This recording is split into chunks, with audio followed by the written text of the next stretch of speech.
Un saludo, amigos. Estamos delante de otra fiesta preciosa, el Santísimo Cuerpo y Sangre del Señor, el Corpus Christi, en este domingo.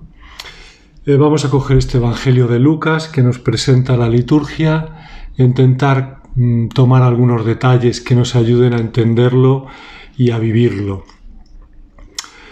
Es curioso que el Evangelio que nos presentan no es la institución de la Eucaristía, sino que es la multiplicación de los panes.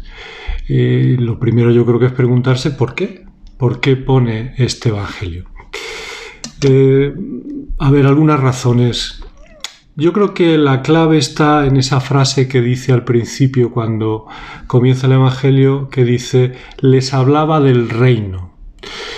Entonces, este banquete de la multiplicación de los panes hay que entenderlo dentro de esa manifestación del reino. Les está explicando el reino de Dios y parte de esa explicación es este banquete de la multiplicación de los panes. Ya en el Antiguo Testamento se hablaba del banquete celestial que traería la plenitud del reino de Dios. Es decir, este banquete, el de la multiplicación de los panes, el de la Eucaristía, es el banquete celestial, es el banquete de la plenitud del reino. Fijaos que creo que es una idea preciosa porque cuando uno piensa en que viene el reino de Dios, podía pensar en un acto judicial o en un acto de poder y sin embargo presenta la plenitud de ese reino como un banquete, algo amigable, algo festivo. Se nos está invitando a una intimidad con este rey que viene, una intimidad gozosa, una intimidad de amigos. Es el tono que trae este reino y el tono sin duda de la Eucaristía. Además es claramente un anuncio de la Eucaristía porque el mismo Lucas lo expresa usando la misma terminología propia de la última cena. Vamos a escuchar frases como tomando los panes, alzando la mirada, los bendijo, los partió y se los dio. Todo ese lenguaje es el lenguaje propio de la institución de la Eucaristía en la última cena que Lucas usa aquí. Me parece bonito ese concepto del reino de Dios como banquete que el Señor da, banquete de fiesta, banquete de intimidad. Luego, otro detalle que siempre me llama poderosamente la atención es el momento en el que está situado este pasaje del Evangelio. Los apóstoles han salido, han estado predicando el reino y han venido maravillados porque han hecho maravillas, han hecho milagros, la gente les ha escuchado, ha habido conversión. Y claro, pues ellos quieren contarlo y Jesús quiere escucharlo. Entonces les dice, vamos a un lugar solitario. Digamos que es de esos momentos de intimidad preciosos que uno quiere tener con sus amigos. Y entonces viene la gente en tropel y quieren estar al lado de Jesús y quieren escuchar a Jesús. Y entonces viene esa expresión, les hablaba del reino. Usa el tiempo imperfecto, les hablaba, que es una manera de decir que comienza una acción continuada, tranquila, reposada, que se repite y que dura en el tiempo. Es decir, les hablaba largamente del reino de Dios. Jesús renuncia a su plan de irse a descansar con sus amigos y a que le cuenten las obras que han hecho y se dedica a hablarles largamente con calma del reino de Dios. Creo que esto es un ejemplo claro de cómo es Jesús, de su amor, de su paciencia, de su disponibilidad y de cómo nosotros debemos caminar por esos mismos pasos también. Hay otro detalle también, el de los 5 panes y los 2 peces, que era lo poco que tenían los discípulos para ir tirando. Probablemente no les llegaría ni a ellos para todo. Ellos también tendrían que añadir algo más. Y sin embargo Jesús les dice, ¿qué tenéis? ¿No?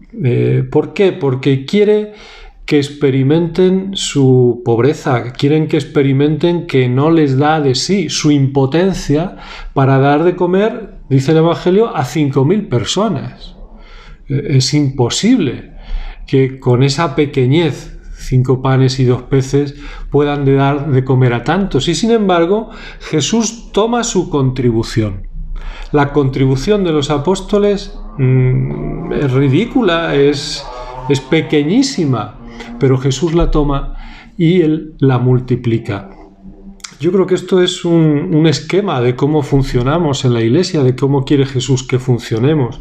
La obra nos supera por todas partes, pero la obra de todo tipo, no solo la obra del apostolado, sino la obra de nuestra vida, las dificultades en nuestra vida, todo nos supera por todas partes. Pero Jesús quiere tomar nuestra pequeñez, lo poco que somos capaces de poner, y multiplicarlo y hacer que aquello pues no solo sea provechoso, sino que satisfaga a muchos.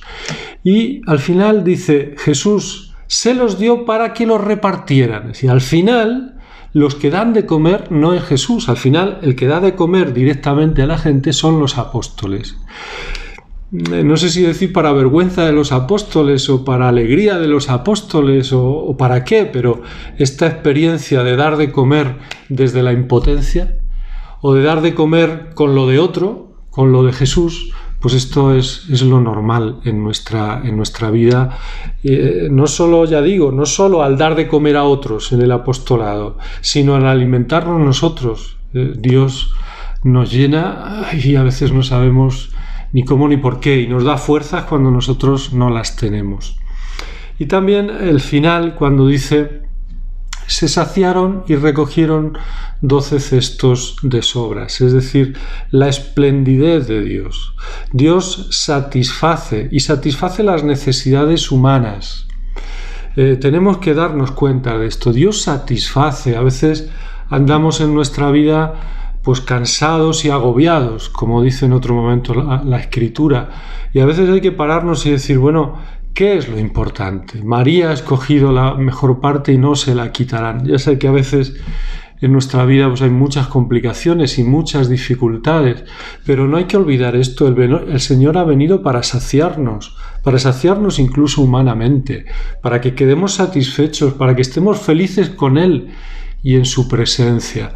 Y tenemos que buscar eso. A veces no tenemos que llenarnos de cosas o tenemos que saber afrontar las dificultades de otra manera, porque el Señor quiere que respiremos, el Señor quiere que vivamos en paz, que vivamos felices, con cruz, es verdad, pero la cruz no quita la alegría y la satisfacción de servir al Señor.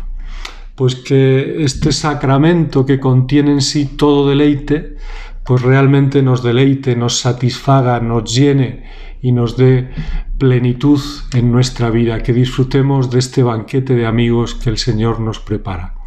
Un abrazo y feliz domingo.